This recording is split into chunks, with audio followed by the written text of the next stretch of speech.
Good evening and welcome to the Channel studios here in London with your international news around the world in 5. A team from the UN nuclear watchdog has arrived at a Russian-held nuclear power plant in southern Ukraine.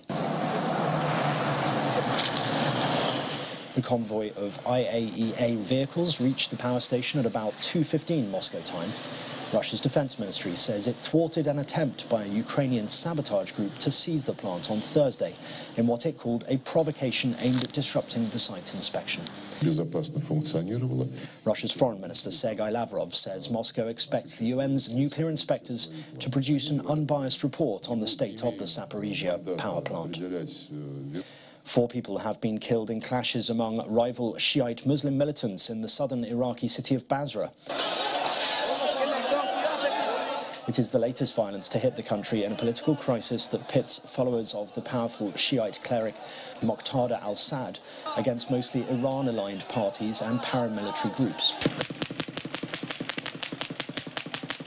The security officials said the clashes took place in the center of Basra, Iraq's main oil-producing hub.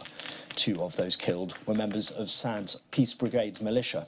Violence re-erupted in Iraq this week as armed supporters of Assad fought with security forces and Iran-aligned gunmen in Baghdad in the fiercest street battles the capital has seen for years. Sri Lanka has reached a preliminary agreement with the International Monetary Fund for a loan of about $2.9 billion as the country seeks a way out of its worst economic crisis in decades. Sri Lanka's President, Ranil Wickremesinghe, met with IMF officials and Sri Lankan ministers to announce the agreement. It is still subject to approval by IMF management and its executive board, and is contingent on Sri Lankan authorities following through with previously agreed measures. Its programme, spread over 4 years, will aim to boost government revenue, encourage fiscal consolidation, introduce new pricing for fuel and electricity, hike social spending, bolster central bank autonomy and rebuild depleted foreign reserves.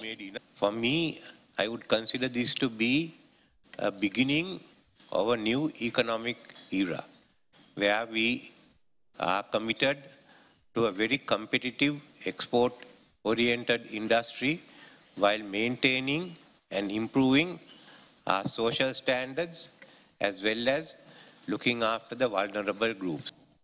Hundreds of mourners have taken part in a funeral procession for a Palestinian who was killed in clashes with the Israeli military in the West Bank.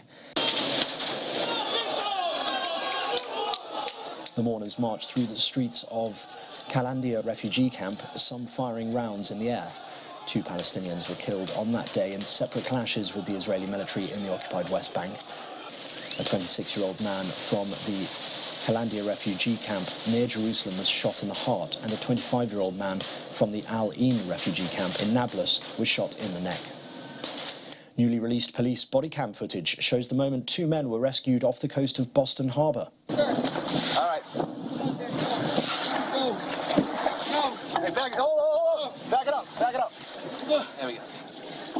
We're so weak. I can't even move. All right. Local media reported the men were father and son in their 70s and 30s, and their lobster boat sank after striking rocks near Graveslight Station about 9 miles from the coast. Both men appeared weak from the ordeal and struggled to climb onto the rescue craft. According to media reports, the incident was caught by the boat becoming possibly entangled in a lobster trap, which led to the vessel colliding with rocks near the light station.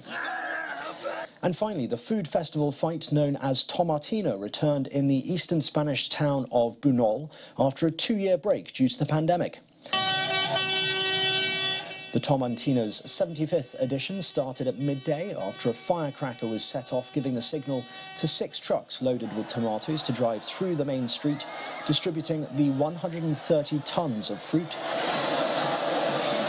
Thousands of unbridled revelers then spent hours throwing the overripe tomatoes at one another. Around 15,000 people took part in the festivities on Bunol's main street where the action happens. The Tomatina is said to have originated from a spontaneous bust-up amongst villagers way back in 1945. And that's your international news around the world in 5. Now back to the Channel studios in Lagos.